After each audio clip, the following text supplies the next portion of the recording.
Tchau, Caio. Muito bem. Boa tarde, meninos. O clássico dos milhões ficou no empate sem gols, mas com grande destaque para o goleiro Léo Jardim e para um outro Léo, o Léo Pereira, não é mesmo? Verdade. Foi o jogo do Léo. Muito bem. Alcilene Brito vai contar a história desse jogo. E na volta nós vamos passar a limpo com os dois comentaristas da partida, Vene Casagrande e Lucas Pedrosa. E também vamos falar do jogo do Fluminense.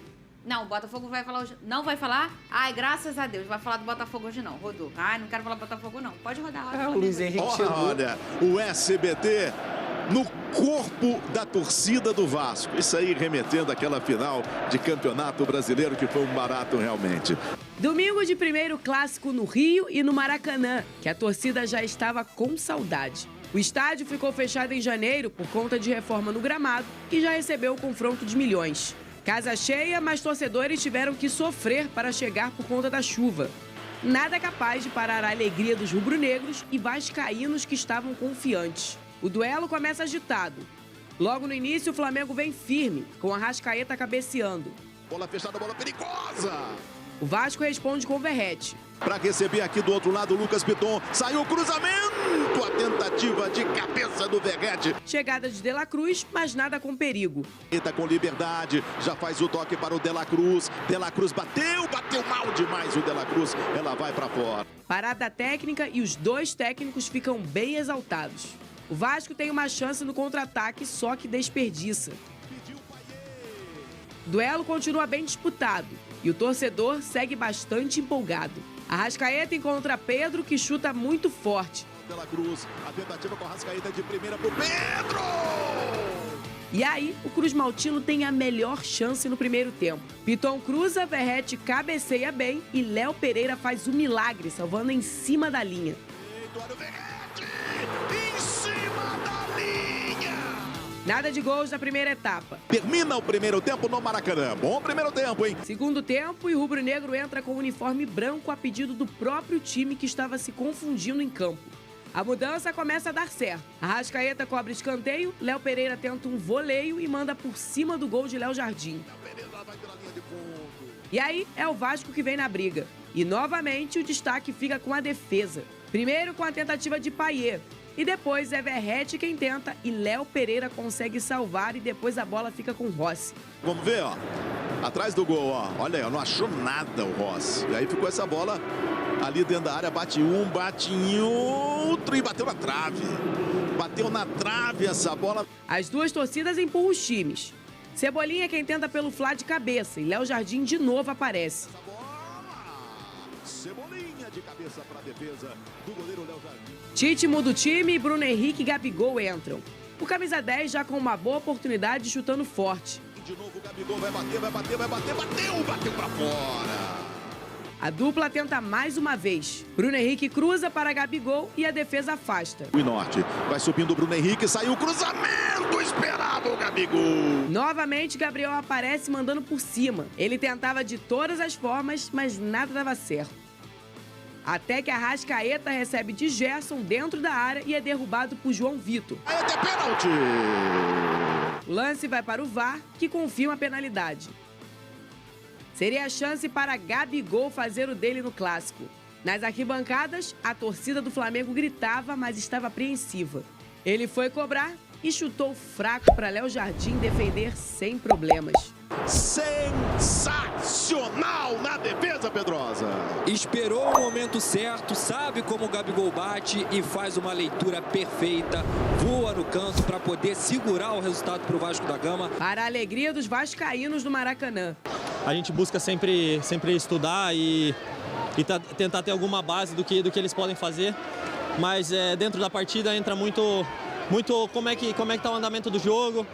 E fico feliz de poder ter defendido o pênalti e poder ajudar a equipe a sair com um ponto. Mas nada foi suficiente para a rede balançar. Quem veio ao Maracanã pôde assistir a um jogo bem disputado, mas o gol mesmo não saiu. E o destaque ficou por conta das boas defesas de cada time. A gente tive a pré-temporada 7 dias, já jogou o 8º dia, já tive quase 5 jogos no ano. Acho que foi muito jogo, dá pouco tempo quizás para treinar, mas acho que daqui a pouco, acumulando jogo, vamos ir melhorando. Uma mistura de emoções com insatisfação e alegria nesse duelo entre Flamengo e Vasco. Muito bem, você aí, torcedor do Vasco da Gama, sabe que todo jogo do Vascão em casa, a casa é no SBT. Você vai assistir aos jogos aqui na tela do SBT, exclusividade na televisão aberta. E assim foi o jogo de ontem. O Vasco era o mandante, então nesse Vasco e Flamengo, Vene Casagrande e Lucas Pedrosa comentaram essa partida de forma brilhante. Meus amigos, como sempre, vocês arrasando. Eu Obrigado. super orgulhosa de vocês. Gostou da minha estreia? Amei, Vene Casagrande, amei. Posso dizer que a minha primeira vez foi contigo, Pedro. Então você se deu bem. Ô, Lucas Pedrosa, vamos fazer o seguinte? Quero você falando do lado do Vasco, já eu venho com o Vene olhando o lado do Flamengo para essa partida. 0-0, ali teve um grande domínio, um amplo domínio do Flamengo no primeiro tempo, mas você olhou muito o lado do Vasco também. Foi o Vasco quebrando as ações do Flamengo. Queria que você falasse sobre isso, Pedrosa. Boa tarde, Fernanda. Boa tarde, Vene, galera de casa. Obrigado a todos pela audiência aqui no SBT. Foi muito legal ontem. Cara, eu acho que o Flamengo, nos 20, 25 primeiros minutos do primeiro tempo, conseguiu controlar o jogo, até porque já era algo esperado. O Ramon Dias, inclusive, foi com uma postura para esperar esse contra-ataque, conseguir pegar o Flamengo nesse contragolpe, justamente pelo que a gente sempre fala aqui no programa, a vulnerabilidade defensiva que o Flamengo tem. E o Vasco até conseguiu fazer isso, demorou um pouquinho no primeiro tempo, mas também teve grandes oportunidades. Então eu acho que quando o Ramon Dias colocou 3 zagueiros, o Léo na esquerda e o João Vitor na direita, eles puderam apoiar bastante o Lucas Piton e o Paulo Henrique. No primeiro tempo, o Vasco focou mais do lado esquerdo. Eu até falei isso na transmissão, que eu acho que deveria equilibrar. E a entrada do Adson fez isso no segundo tempo. O Vasco teve uma grande chance com o Verratti. E aí a gente tem que dar mérito ao Léo Pereira por ele ter perdido. Vale lembrar que a gente vai falar sobre isso também daqui a pouco, sobre a lesão do Verratti. Depois, o Vasco teve outra grande oportunidade no segundo tempo com o mesmo Verratti. E aí, nessa, eu não posso dar mérito pro Léo Pereira. Nessa, para mim, o Verratti perdeu o gol. E aí, no segundo tempo, eu falei até na transmissão também de como o Flamengo estava ficando com a bola e que o Vasco precisava ter mais a bola, porque senão, alguma hora, os jogadores da qualidade que o Flamengo tem, eles iam conseguir encaixar uma jogada. E foi exatamente isso que o Arrascaeta fez. Conseguiu voltar lá na intermediária, pegou, driblou, tabelou e aí conseguiu sofrer o pênalti. A partir disso, o Léo Jardim brilhou, para mim o melhor jogador do Vasco dentro de campo, mas eu considero a partida do Vasco correta. A gente sabe que tem uma discrepância enorme entre os elencos, então o Vasco para mim fez um bom jogo, poderia ter saído vencedor do Maracanã e é isso que eu tenho a destacar. Eu vou falar aqui o que eu falei em off para vocês, que é a minha opinião, assim, é muito impressionante o futebol do Payet. Eu acho que o Payet muda o lugar do Vasco esportivamente, ele coloca o Vasco em outro lugar. O Payet é um jogador incrível. Inclusive, eu vi a entrevista lá na Flá TV, a repórter pergunta: você tá gostando de quem? Aí o menino: do Payet. Vocês viram isso? Ô, Vene Casagrande, agora eu quero que você olhe o lado do Flamengo nessa partida. Então, o Flamengo, de fato, assim, no primeiro tempo começou mandando o jogo, tendo a posse de bola, como já era de se esperar, o Flamengo tomando atitude, teve a maior posse de bola, só que não adianta você ter apenas a posse de bola, você tem que saber utilizar essa posse de bola. E o Flamengo estava errando muito no passe final. A gente pode ver o De La Cruz, Arrascaeta, os dois se movimentando bastante. Eles já se conhecem há muito tempo, desde a seleção uruguaia, e estavam se movimentando, trocando muito passe, mas quando tentavam achar o Pedro, eles não conseguiam. Ou até achavam, mas o Pedro não conseguia fazer uma tabela de maneira correta.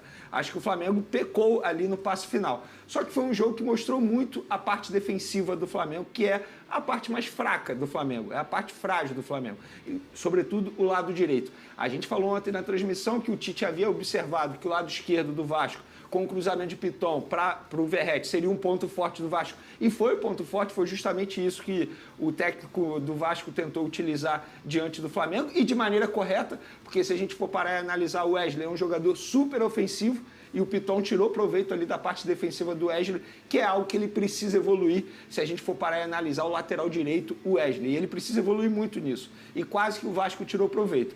E a transição do Flamengo ao ataque, eu acho que o gramado atrapalhou, na minha opinião, foi algo que deixou a desejar. E também a recomposição defensiva, que eu acho que é o grande problema do Flamengo desde a temporada passada, tem sido, né, no começo dessa temporada, mas eu quero destacar a atuação do Léo Pereira.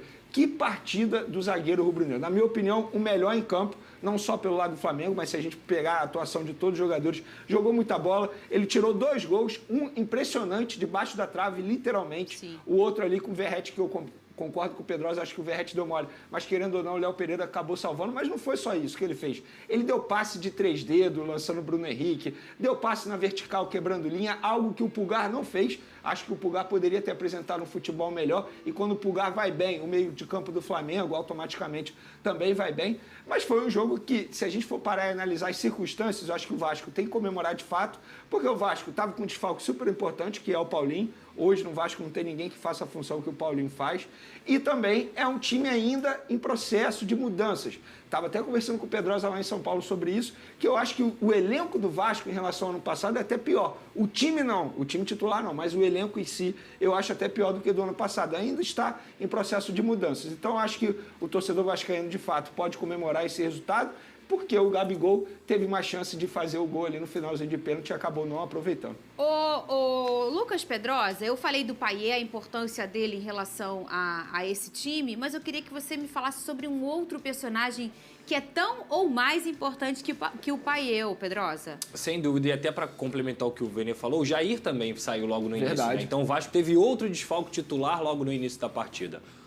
O Payet é o craque dentro de campo, Fernando. Ele é o cara que muda o patamar técnico dos Gigantes da Colina. Mas o verdadeiro craque do Vasco da Gama se chama Ramon Dias, junto com o seu filho e sua comissão técnica, o Emiliano Dias. O Ramon Dias é um cara que consegue tirar a famosa frase, leite de pedra. É um cara que tem um elenco muito limitado à disposição, tem pouquíssimas peças à disposição no banco de reservas que possam mudar uma partida. E o meu medo ontem, inclusive, era justamente esse, que quando o Flamengo entrasse com Gabigol, Bruno Henrique, Luiz Araújo, o Vasco talvez não aguentasse a qualidade técnica vindo do banco, e mesmo assim o Ramon Dias conseguiu fazer uma partida de extrema competição. O Vasco poderia ter vencido o jogo, e eu não tenho dúvida que o maior problema do Ramon Dias hoje se chama material humano. A diretoria do Vasco tem que trabalhar para poder reforçar o elenco. A diretoria do Vasco tem que dar material humano para esse cara, porque ele é um dos melhores técnicos do Brasil e ele precisa de gente para poder fazer com que o jogo dele funcione. Ontem o Vasco poderia ter vencido o Flamengo, mas não tem material humano para ganhar esse tipo de jogo grande. E é por isso que eu lamento. O Vasco tem um grande craque no banco e precisa de mais gente no seu time, principal.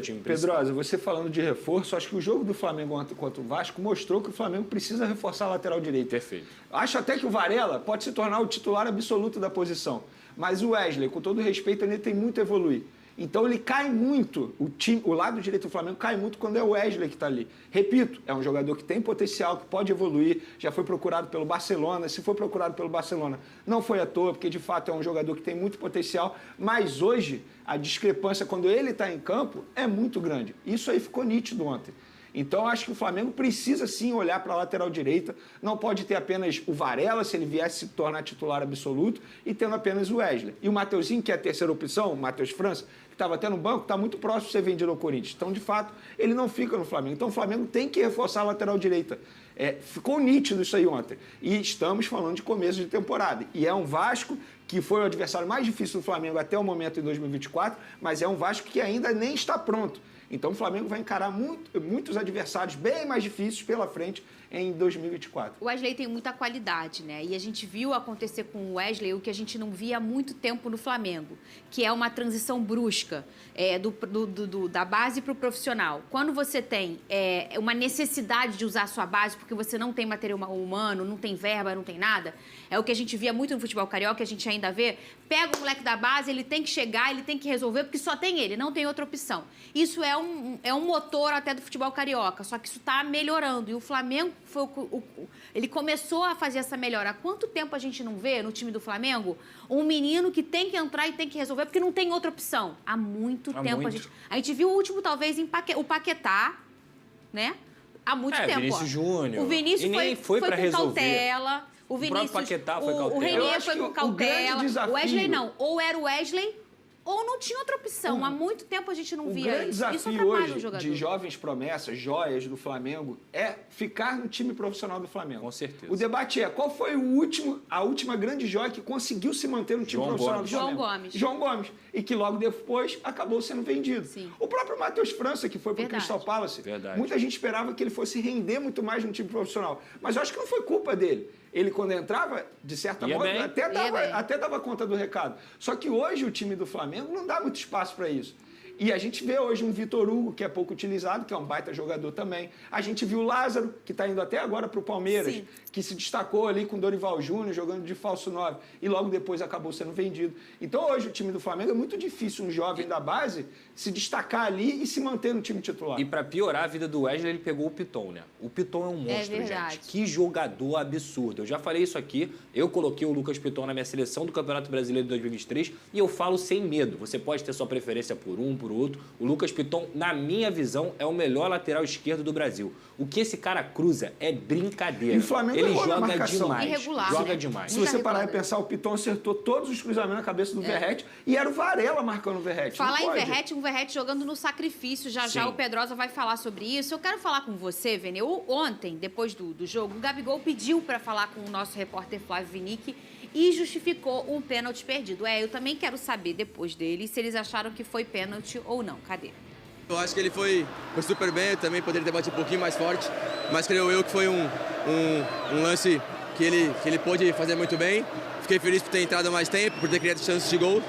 É só apenas o começo, Tem muitos jogos pela frente. Me sinto 100%. É apenas o começo, como eu falei. A gente tem que fazer muitos treinos ainda, agora com jogos. A gente vai melhorar nosso ritmo de jogo, algumas coisas que precisamos melhorar, mas me sinto muito bem e muito feliz. Vale lembrar que o Gabigol é um dos melhores batedores de pênalti desse Brasil. O Gabigol quase não perde pênalti, é muito raro. A gente pode contar nos dedos as vezes que o Gabigol perdeu pênalti nessa temporada, nesse tempo que ele está no Flamengo. E essa fase do Gabigol, o rubro-negro está acostumado a ver o predestinado, né, ô Venê? E a imaginar, ele vai entrar, ele vai resolver, ele vai fazer o gol. E a oportunidade de um pênalti e ele perdeu? Fernandinha, não tem jeito. Atacante vive de gol. Sim. A bem verdade é essa. Se a gente for parar e analisar a partida do Gabigol ontem, quando ele entra no lugar do Pedro, ele não fez uma partida ruim, não. Muito pelo contrário. Ele entrou bem, deu mais movimentação. Acredito até que o Tite queria fazer isso com a entrada do Gabigol no lugar do Pedro, porque o Pedro não estava conseguindo ser esse jogador dinâmico no ataque do Flamengo. O Gabigol foi. Aí ele teve a oportunidade de cobrar o pênalti e dar a vitória ao Flamengo e acabou desperdiçando. Não tem jeito. É isso que vai ficar marcado no clássico Vasco e Flamengo, que ele perdeu essa oportunidade de fazer o gol de pênalti. Mas eu quero destacar um momento do Gabigol, porque em outros momentos e outras temporadas, eu vi o Gabigol com uma personalidade maior na hora de bater o pênalti. Ele acabou dando voltas, sabe? Não parecia ser aquele Gabigol leve. Me dá a bola aqui, eu vou bater e pronto. Parecia que ele estava ansioso, nervoso para poder fazer o gol. Mas, infelizmente, perdeu e eu não acho que o Léo Jardim pegou o gol. Na verdade, o Gabigol perdeu esse gol. Ele bateu muito mal e de forma displicente. Nervoso ou não sei o que aconteceu, se o gramado atrapalhou. O fato é, ele perdeu e, na minha opinião, ele foi muito displicente na cobrança desse pênalti. Ele telegrafou, né? Ele já tem uma confiança muito grande quando vai bater pênalti. Então, ele não tem uma corrida muito forte. Ele já vai no compasso até do goleiro mesmo. Mas ele deu uma telegrafada, coisa que você não vê o Gabigol, e bateu fraco, né? Coisa muito rara. Eu nunca vi o Gabigol bater um pênalti desse jeito. Eu acho que foi a primeira vez. Em outros momentos, eu acho que ele ia mudar na hora. É, porque ele faz isso.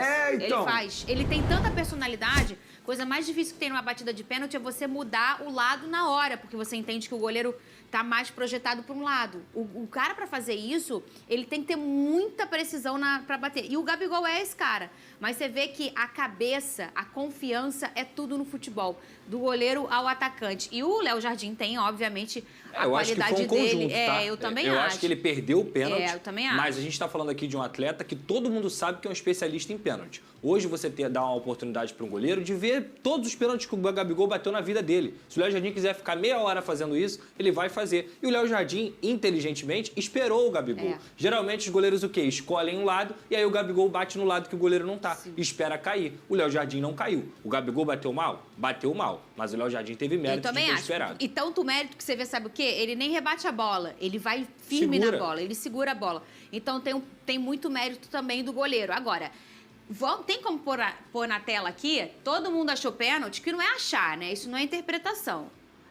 O pênalti foi. Mas eu vi umas imagens, olha, tem um contato antes na bola. É porque o João Vitor toca na bola antes, né? Eu vi essa imagem. A gente vai colocar aqui na tela. Você achou que foi pênalti, Pedrosa? Achei. Apesar do toque, o toque não anula o fato dele ter calçado o Arrascaeta. Acho que foi muito mais mérito do Arrascaeta. O João Vitor fez uma grande partida. Eu não acho esse lance discutível. Ai, meu Deus. Aí, ó. Na verdade, eu vou ser muito honesto. Pra mim, o clássico, você pode discutir uma coisa ali, outra aqui, mas eu não vi nada grave em relação à arbitragem. Achei bem normal. apitado. Você achou que foi...